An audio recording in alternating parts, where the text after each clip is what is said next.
Case क्या हो सकता है? अगला केस क्या हो सकता है? यहां तक तो समझ ही गए होगे। Cp is temperature dependent. Temperature dependence तुम नहीं सोच सकते सीपी की, वो क्वेश्चन देगा, क्या देता है कि भैया Cp equal to T plus 2t square है।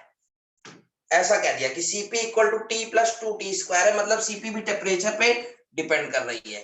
तब क्या हो जाएगा, DH टेम्परेचर चेंज होगा तो पक्की बात टेम्परेचर पे डिपेंड करता है अपना एंथैल्पी, तो एंथैल्पी भी चेंज होगा। सो DH क्या हो जाएगा, इसका इंटीग्रल n Cpm dt, इसका डेल्टा H। अब Cp को भागने नहीं देगा, ये साफ इंटीग्रेट करेगा, क्या हो जाएगा, Cp किसके बराबर है, रखो t प्लस 2t स्क्वायर है dt, क्या हो जाएगा, delta H equal to n t dt plus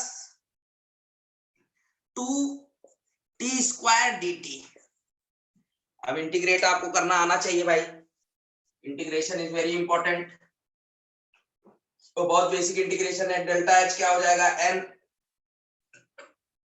t का क्या होता है t square by 2, limit t initial t final. अगला प्लस 2, इसका क्या इंटीग्रल होगा, t की पावर 2 है तो क्या हो जाएगा, t क्यूब डिवाइड बाई जो नंबर पावर में होता है 3, t इनिशियल और t फाइनल। आपको क्वेश्चन में t इनिशियल t फाइनल दिया होगा, n भी दिया होगा, आप सॉल्व कर लेंगे। क्या सॉल्व कर लोगे, ये तो इंटीग्रेशन आसान था। सवाल करें, गेट का सवाल करें, एक क्वेश्चन कर लें, देखें सीख पाए कि नहीं।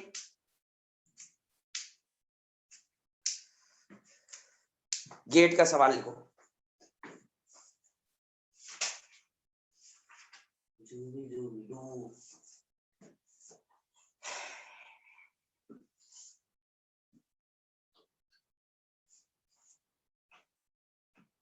क्वेश्चन कहता है,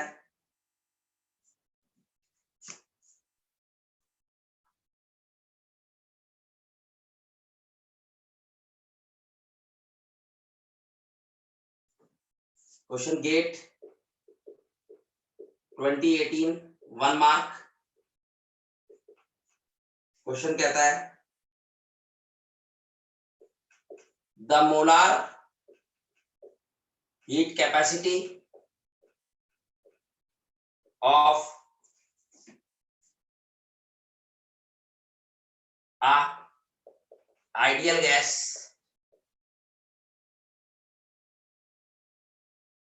is represented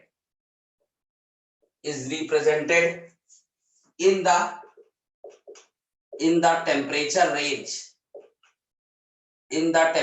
range 298 Kelvin to 400 Kelvin by the empirical relationship,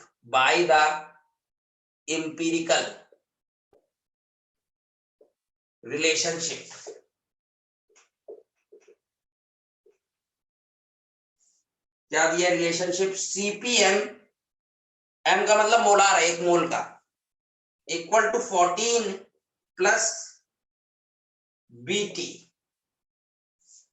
joule kelvin inverse mole inverse. अब चेक कर लेना भाई, यूनिट शायद गलत दिए। where B is a constant,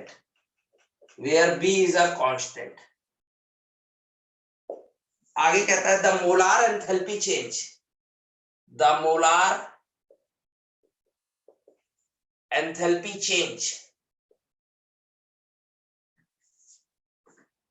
when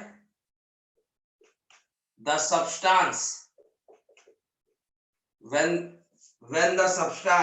या गैस लिखो, when the gas is heated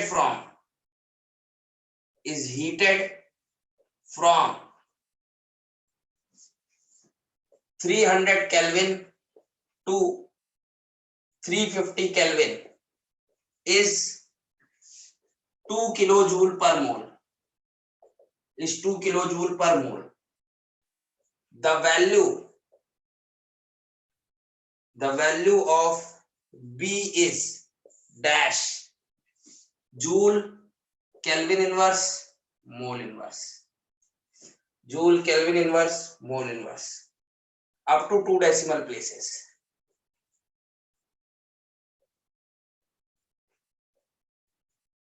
Up to 2 decimal places. करो बेटा।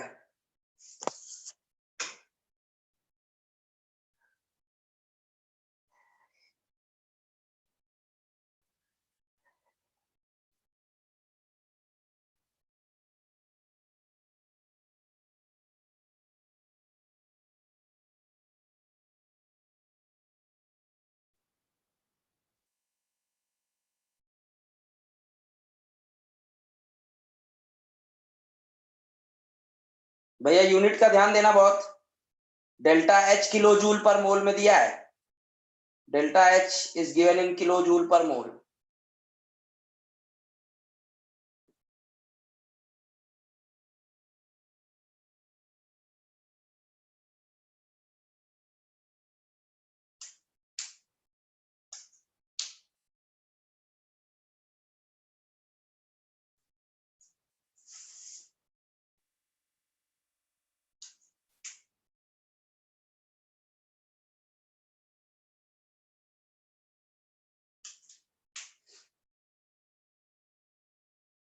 देख लो आंसर की में, देखो किताब में तो 0.07 दिया है, किताब में 0.07 दिया है। क्वेश्चन नंबर 18 है, GATE 2018 question number 18। Official answer key में देखो क्या दिया है, रेंज।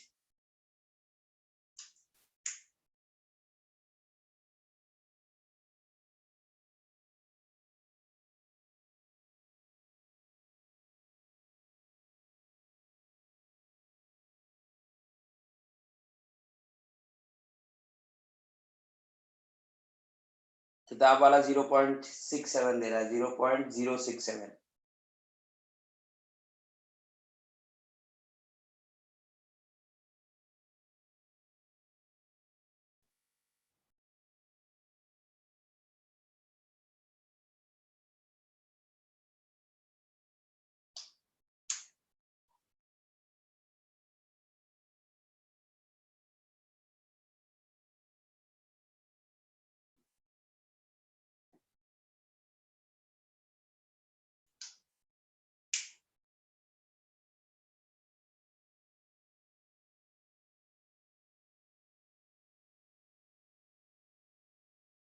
रेंज नहीं दी है क्या, 0.08 ही दिया है क्या?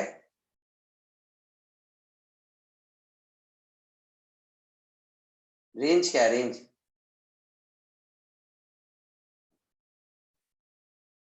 क्वेश्चन नंबर 18 है।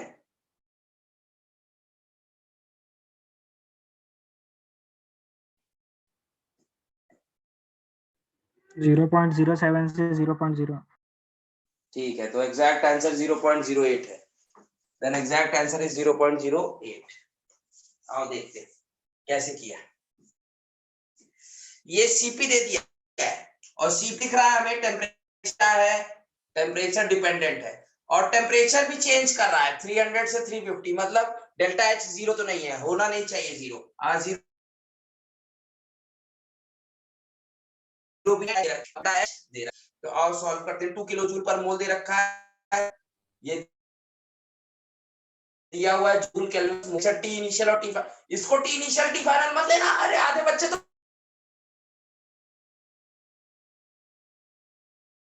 तो गोबर टेम्परेचर कहां से कहां गया है, ये टी इनिशियल और ये टी फाइनल है।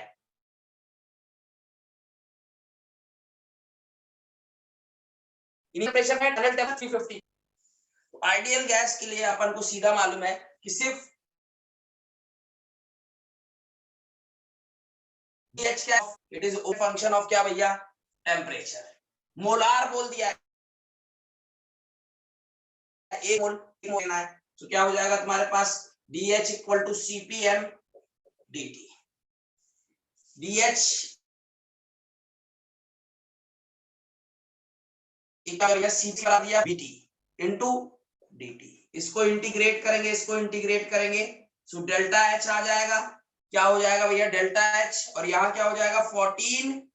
अब मैं डायरेक्ट लिख रहा हूं, dt का क्या हो गया t, क्या हो जाएगा t इनिशियल कितना दिया हुआ है 300 केल्विन, और ये कितना है 350 केल्विन, डायरेक्ट लिख दिया, प्लस b कांस्टेंट था, t dt का क्या हो गया t square by 2, lower limit 300 kelvin और अपर लिमिट 350 केल्विन। क्या यहां तक सबको बात समझी? ये हो जाएगा फॉर्मूला आपका, ये हो जाएगा फॉर्मूला। सबको ये समझा इंटीग्रल कैसे किया? अभी सेम करके आए हम लोग a प्लस बी टी का, a प्लस बी टी यही इंपिरिकल होता है, a plus B T, a एक कांस्टेंट b एक कांस्टेंट, ये सीपीसीवी का इंपिरिकल रिलेशनशिप होता है। अभी किया मैंने a plus B T, CV वाले में कराया था, यही आएगा ना?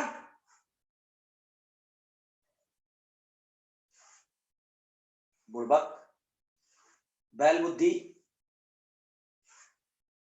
अब ध्यान से समझो, ये जो 14 प्लस बीटी है इसकी यूनिट क्या है? Joule kelvin inverse mole inverse. इस पूरी की ये सीपीएम की यूनिट है। मतलब ये जो चीज है, ये जो तुम्हें नंबर दिख रहा है, ये क्या है? ये भी joule kelvin inverse mole inverse में, और ये पूरी चीज इसकी यूनिट भी क्या है? Joule kelvin inverse mole inverse है। क्या ये बात समझ? तभी तो इसकी unit joule kelvin inverse mole inverse आई है। ऐड जिनको करेंगे, मतलब ये 14 क्या है? दिस इज, मैं अगर लिखूं, ये क्या दे दिया तुम्हें? किलो जूल में। ध्यान रखो, ये तुम जूल में रख रहे हो, ये तुम किस में रख रहे हो? ये किस में रख रहे हो तुम? जूल में रख रहे हो, तो ये भी जूल में होना चाहिए। ये 2 किलो जूल दिया है, तो क्या हो जाएगा? 2000 जूल पर मोल। ये 14 किसके बराबर है? 14 joule kelvin inverse mole inverse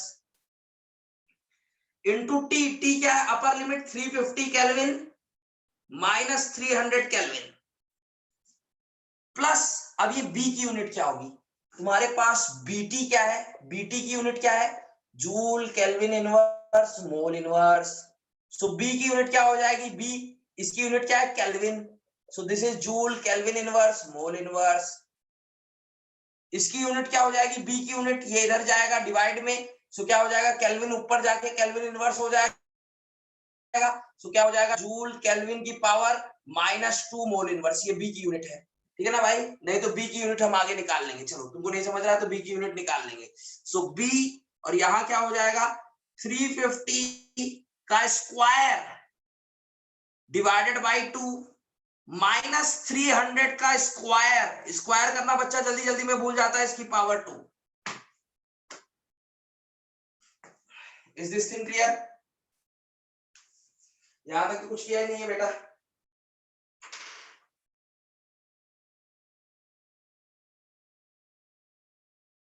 अरे मुश्किल नहीं है थर्मो यार।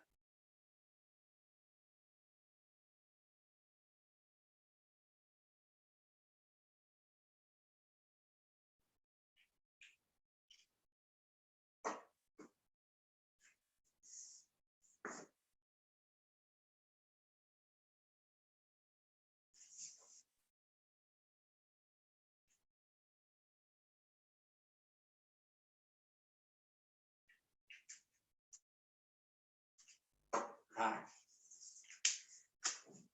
पुट करते हैं। आइए देखिए क्या आता है।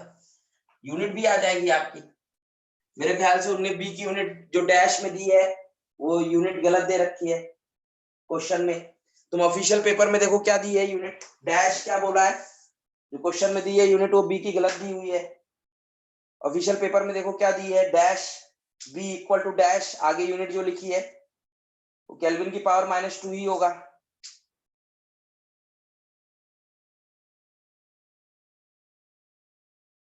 ऑफिशियल पेपर खोला था ना तुम लोगों ने? वही है, चलो छोड़ो, आओ ये आ गया। इसकी यूनिट क्या हो जाएगी? इसको अगर मैं लिखूं तो ये क्या है? 2000 joule mole inverse equal to, ये क्या हो गया? 14 इंटू 50। इस पूरे की यूनिट क्या हो जाएगी भैया? ये केल्विन और केल्विन इनवर्स कट जाएगा, 50 केल्विन है ना, ऐसे लिख 14 joule kelvin inverse mole inverse और 350 माइनस 50 इज 50 केल्विन, ये आ गया, यहां से केल्विन और केल्विन इनवर्स कट गया, प्लस प्लस क्या हो गया तुम्हारे पास बी, और ये क्या हो जाएगा, इसकी यूनिट क्या आ जाएगी, केल्विन का स्क्वायर, इसकी यूनिट क्या हो जाएगी, केल्विन का स्क्वायर। तो क्या हो जाएगा तुम्हारे पास, इसको सॉल्व कर लो, इसकी यूनिट में लिख दे रहा हूं, क्या हो जाएगा, केल्विन का square, this is kelvin, kelvin का स्क्वायर, केल्विन का स्क्वायर माइनस केल्विन का स्क्वायर इज केल्विन का स्क्वायर, ये वैल्यू हो जाएगी।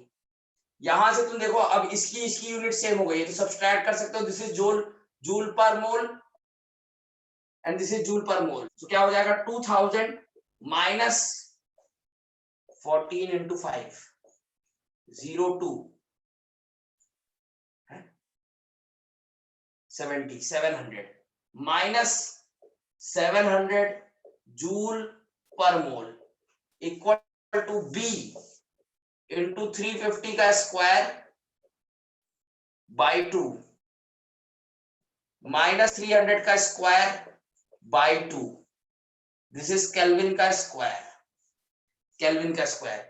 ये वैल्यू अब कहां आ जाएगी, बी निकालना, तो ये वैल्यू क्या आ जाएगी, 2000 माइनस 700 जूल पर मोल डिवाइडेड बाई क्या हो जाएगा तुम्हारे पास 350 का स्क्वायर माइनस 2 माइनस 300 का स्क्वायर बाई 2, और ये केल्विन का स्क्वायर।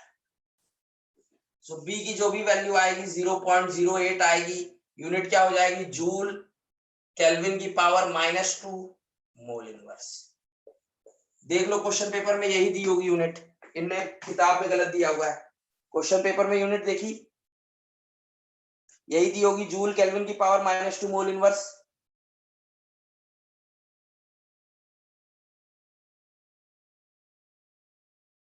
ठीक है, ठीक है, आया सबका आंसर, कुछ मुश्किल नहीं था भाई। ए ऐसा मत कर देना कि 50 का स्क्वायर बाई 2 कर दो, मेरा दोस्त एक IIT में था, ये पेपर मैंने भी दिया था, तो इसको क्या करके आता है वो डायरेक्ट 350 माइनस 350 का स्क्वायर बाई 2, ये 50 का स्क्वायर बाई 2 के बराबर नहीं आएगा, 50 का स्क्वायर बाई 2 मत कर देना डायरेक्ट कि माइनस कर दिया T final minus T initial फिर स्क्वायर कर दिया ना भाई, प्रॉपर्ली सॉल्व करना, समय बहुत मिलेगा, एग्जाम का पेपर में बहुत समय रहता है, क्रॉस चेक करना, क्वेश्चन एक ही बार करो लेकिन क्रॉस चेक करके करो। बात समझ गई, आगे चले, आगे चले।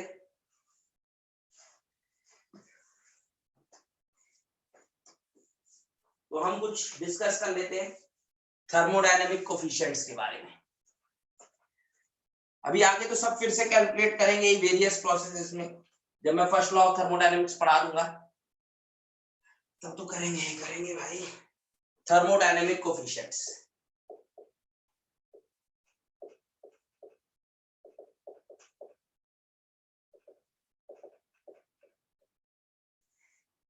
यहां से भी पूछ लेता है कभी कभी सवाल, ज्यादा जरूरी नहीं है। पहला थर्मोडायनेमिक कोफिशिएंट होता है that is isobaric, isobaric thermal expansion coefficient, thermal expansion coefficient. नाम से ही पता चल रहा है, आइसोबारिक मतलब प्रेशर क्या रहने वाला है, कांस्टेंट रहने वाला है। थर्मल मतलब हीट का चेंज होगा, मतलब टेम्परेचर चेंज होगा, और एक्सपेंशन मतलब वॉल्यूम चेंज होगा। इसमें आइसोबारिक थर्मल एक्सपेंशन कोफिशिएंट ये क्या बताता है, relative, it tells about relative change in volume, relative change in volume with change in temperature, with change in temperature at constant pressure।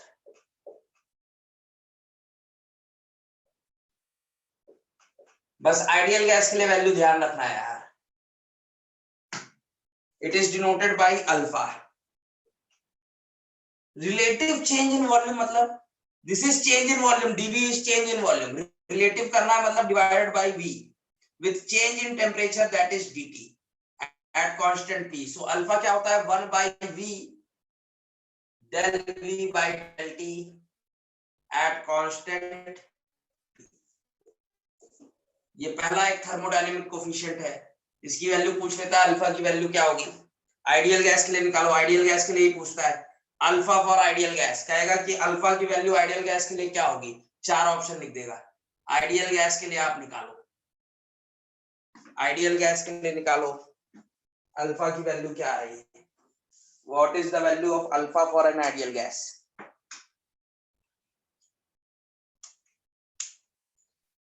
Unit भी पूछ सकता है, तो यूनिट क्या होगी, अब यहां से मत देख के बताने लगना यूनिट क्या होगी, और उसको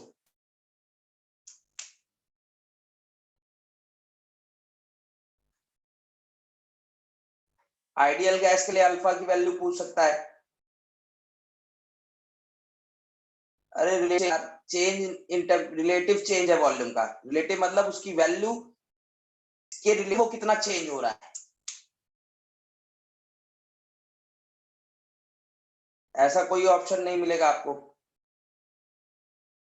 1/t, very good, 1/t, 1/t तुम लोगों का भी सही था, शैलेश नचिकेत तुम लोगों का भी सही था, लेकिन ऑप्शन वैसा कोई भी नहीं मिलेगा।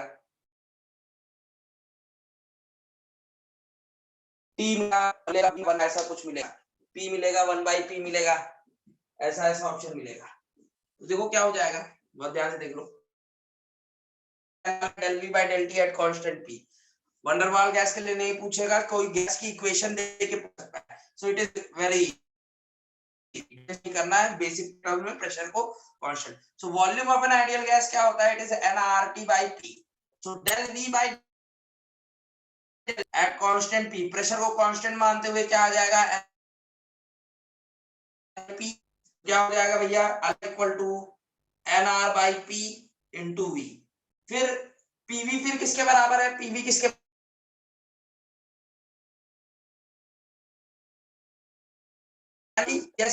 by nRT, nr कट गया 1/t।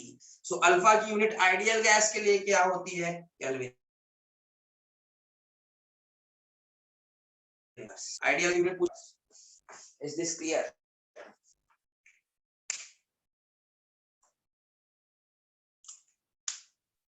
ये सब पूछ लेता है, छोटे छोटे ये सब कोफिशिएंट्स हैं, किसी के ऐसा कह देगा कि भैया एक्सपेंशन कोफिशिएंट क्या होगा, अल्फा की वैल्यू। आइडियल गैस के लिए पूछेगा, जैम में अगर पूछेगा।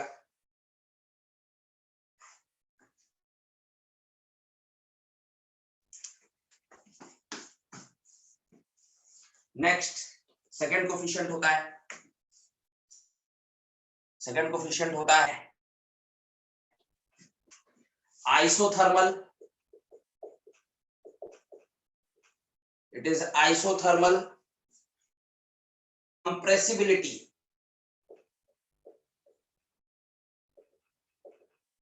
Isothermal compressibility coefficient. फिर क्या है, आइसोथर्मल होते हैं मतलब कांस्टेंट, कंप्रेसिबिलिटी मतलब वॉल्यूम चेंज हो रही है, और दूसरा कब चेंज होगी, जब प्रेशर चेंज होगा। So isothermal compressibility coefficient, this is denoted by beta, this is denoted by beta, ठीक है ना भाई। It is defined as, it is defined as the relative change in volume with change in pressure, with change in pressure at constant temperature, at constant temperature। अब ध्यान रखना, compressibility coefficient है, तो बोलो मेरे पास बीटा नेगेटिव नहीं आता, beta negative नहीं आता, लेकिन कंप्रेसिबिलिटी है, कंप्रेस हो रहा है मतलब वॉल्यूम घट रही है, means final volume is smaller than initial volume. So DV क्या आएगा, नेगेटिव आएगा, लेकिन नेगेटिव बीटा नहीं आएगा, it is denoted by beta, beta negative नहीं आएगा।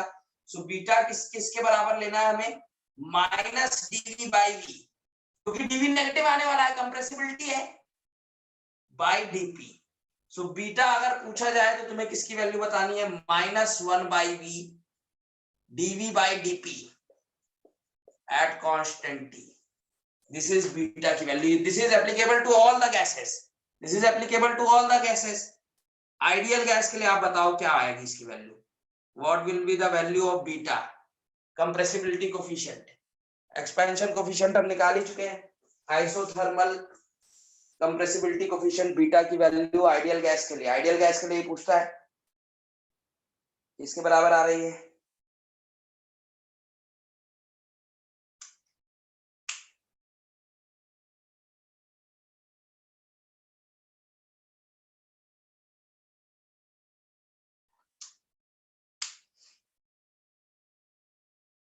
कैलकुलेट करो, बीटा के फॉर्मूले ध्यान रखो, अल्फा बीटा निकलवा लेगा एक नंबर में।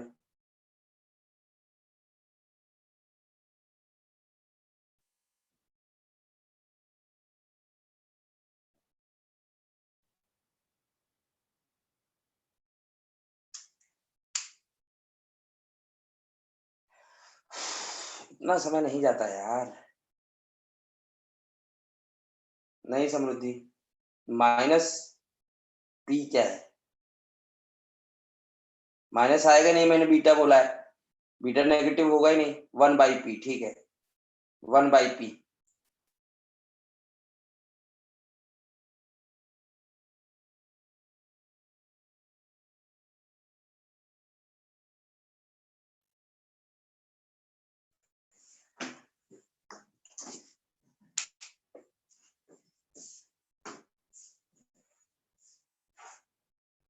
आइडियल गैस के लिए निकालते हैं, आइडियल गैस के लिए dv तुम्हें मालूम है तो v लिख लो, क्या होता है nRT/p, सो dv/dp करना है एट टेम्परेचर को कांस्टेंट मानते हुए, क्या हो जाएगा भैया माइनस nRT तो कांस्टेंट हो गया, p क्या है, p की पावर क्या है भैया -1, तो -1 मल्टीप्लाई में आ गया तो माइनस nRT/p², माइनस nRT/p², इसको फिर क्या कर देना है, बीटा किसके बराबर हो जाएगा -1/v इंटू ये क्या आ गया minus nRT/p², so beta equal to क्या हो गया प्लस nRT/p²v, nRT को क्या लिख सकता हूं pv डिवाइड बाई p²v, ये कट गया, क्या आ गया 1/p, तो इसकी यूनिट क्या होगी इनवर्स ऑफ प्रेशर की यूनिट, प्रेशर एटीएम में है, सो ये इसकी यूनिट क्या होगी एटीएम इनवर्स, बात सबको क्लियर है। आइडियल गैस के लिए 1/p आता है, कंप्रेसिबिलिटी कोफिशिएंट, प्रेशर पे डिपेंड करेगी, बोलो एक चीज तुमने फिजिक्स में पढ़ी होगी, तुमने फिजिक्स में पढ़ी होगी 11th-12th में, एक चीज होती है मॉडुलस ऑफ इलास्टिसिटी, ये नेट में पूछा है इसलिए मैं बस फॉर्मूला बता दे रहा हूं, एक चीज होती है मॉडुलस ऑफ इलास्टिसिटी, इससे डिनोट करते हैं, फिजिक्स में पढ़ा होगा स्ट्रेस अपॉन स्ट्रेन होता है, हमें उस सब पे नहीं जाना है, modulus of elasticity is equal to 1/बीटा होता है, बस यही ध्यान रखना है, बीटा की वैल्यू निकालना तुम्हें आता है, बीटा क्या कंप्रेसिबिलिटी कोफिशिएंट है और मॉडुलस ऑफ इलास्टिसिटी 1/बीटा होता है, ये नेट में पूछा है 2 नंबर का इसलिए मैंने बता दिया है, बस फॉर्मूला बेस्ड है, उस पे नहीं जाएंगे, स्ट्रेस स्ट्रेन फिजिक्स का पार्ट है वो सब, फिजिक्स का है, एक मॉडुलस ऑफ इलास्टिसिटी फिजिक्स का कॉन्सेप्ट है।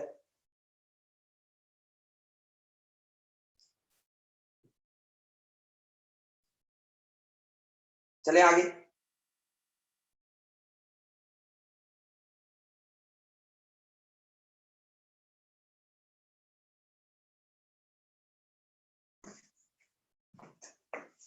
थर्ड है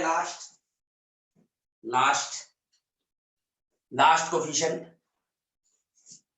आइसोबारिक हो गया, आइसोथर्मल हो गया, अब कौन सा बच गया आइसोकोरिक, थर्ड होता है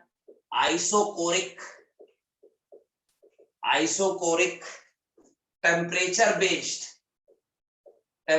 based pressure change coefficient, temperature based pressure change coefficient.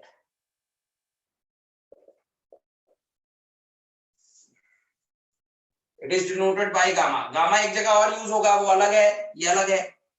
Gamma equal to CP by CV, वो हम एडियाबैटिक प्रोसेस में यूज करेंगे। ये दूसरा है, इसका नाम बोलेगा isochoric temperature based pressure change coefficient. ये क्या बताता है? It tells about the relative change in pressure with change, नाम से अब सब पता चल रहा है तुम लोगों को। It tells about the relative change in pressure with change in temperature, at constant, isocoric है तो constant volume। So gamma equal to क्या हो जाएगा भैया? dp upon p, relative change by dt। इसको क्या लिख सकता हूं? 1 upon p del p by del t at constant v। ये गामा हो जाएगा, ये थर्ड कोफिशिएंट है।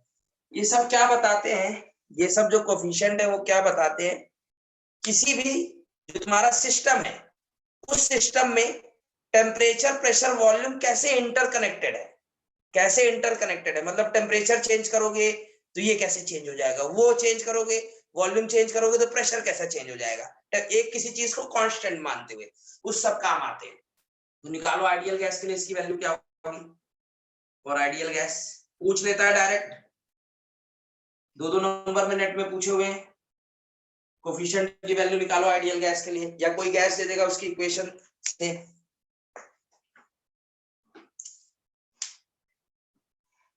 आइडियल गैस के लिए निकालो, क्या आ रही है वैल्यू गामा की?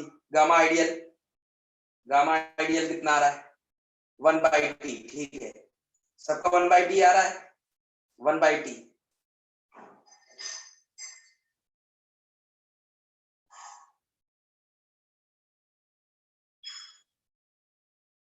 ठीक है, 1/t।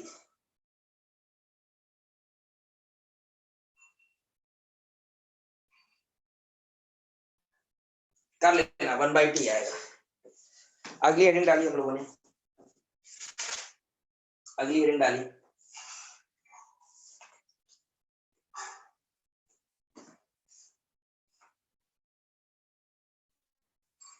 ये हीट कैपेसिटी जानते हो क्या होती है कि नहीं? अभिषेक सर ने हीट कैपेसिटी पढ़ाई है। हीट कैपेसिटी क्या होती है, क्या नहीं होती है? Heat capacity, do you know heat capacity? तो उसकी डेफिनेशन तो नहीं लिखवानी पड़ेगी ना मेरे को। Heat capacity at constant volume क्या होती है, heat capacity at constant pressure क्या होता है?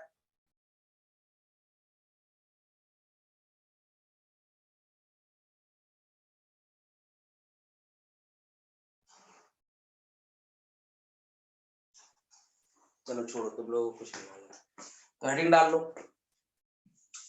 Relationship between CP and CV। Relationship between CP and CV important है, MSQ में दे सकता है, बहुत बार पूछा हुआ है कि कौन कौन से रिलेशनशिप कलेक्ट है CP और CV के बीच में। तो एक तो सबसे कॉमन होता है, सब गैस के लिए एप्लीकेबल है, CP माइनस CV किसके बराबर होता है? R के बराबर। अगर मैं मोलार की बात करूंगा तो क्या हो जाएगा? CP माइनस CV किसके बराबर होता है? R के बराबर होता है। CP माइनस CV R के बराबर, ये तो मालूम होगा। Specific heat at constant pressure minus specific heat at constant volume R के बराबर होता है। MSQ में पूछता है, ये बहुत पूछता है, CP माइनस CV के कौन कौन से कैरेक्टर रिलेशनशिप है। सेकंड होता है सेकंड इज, ये पहला हो गया, R एक कांस्टेंट है, गैस कांस्टेंट, R की वैल्यू उसी की होनी चाहिए जो CP/CV की है। CP/CV अगर जूल में है तो R जूल के वाली यूनिट होनी चाहिए। अगला CP minus CV equal to क्या होता है सबके लिए? It is equal to T। याद करने का तरीका है, T लिखो, P लिखो, V लिखो, TPV, और सबको डिफरेंशिएट कर दो विद रिस्पेक्ट टू टेम्परेचर। इसको जो टेम्परेचर छोड़े टर्म है, P और T हो गया वॉल्यूम कांस्टेंट, इसको भी डिफरेंशिएट कर दो with respect to temperature, V और T हो गया तो प्रेशर कांस्टेंट, ये दूसरी रिलेशनशिप है, दिस इज सेकंड रिलेशनशिप। मैं तुम्हें तरीका बताऊं, अगर एमएसक्यू में आए कि कौन कौन से करेक्ट रिलेशनशिप है, तो हमेशा ध्यान रखो सीपी और सीवी हमेशा किसके बराबर होते हैं, आर के लिए। तो तुम आइडियल गैस मान के जो भी ऑप्शन दिया है इधर की चीज कैलकुलेट करके देखो आर के बराबर आ रही है कि नहीं, इसको कैलकुलेट करो, देखो आर के बराबर आ रही है कि नहीं, देखो आर के बराबर आ रही है कि नहीं, करो। ये चीज आइडियल गैस के लिए, ये सीपीसीबी हर गैस के लिए एप्लीकेबल है। तुम सब अपने सिस्टम को क्या मान लो, आइडियल गैस, हर किसी के लिए वैलिड है ये रिलेशनशिप। देखो ये वैल्यू जो है वो आर के बराबर अगर आ रही है तो ये वैलिड रिलेशनशिप है सीपीसीबी का। कैलकुलेट करो आर के बराबर आ रही है कि नहीं।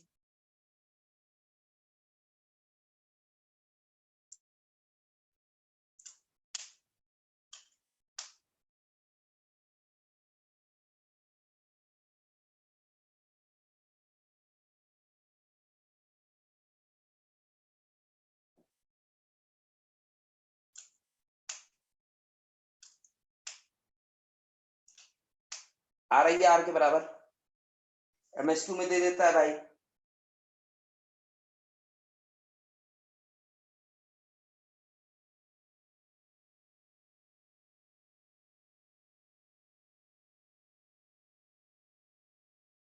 कुछ तो बोला करो यार, अभी सारी वैल्यू तुमने कैलकुलेट की है।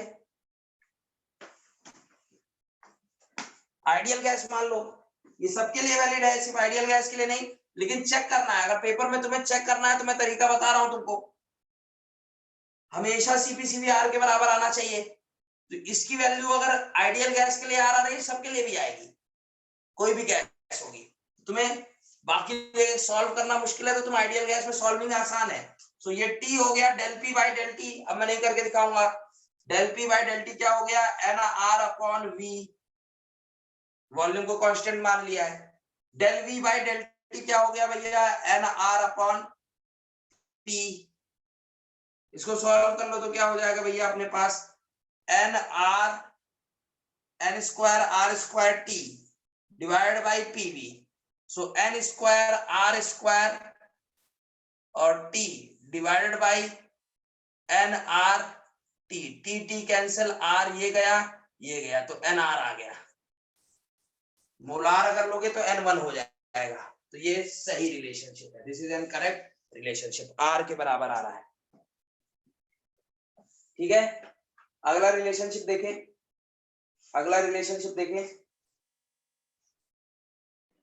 सर मीटिंग वाली है।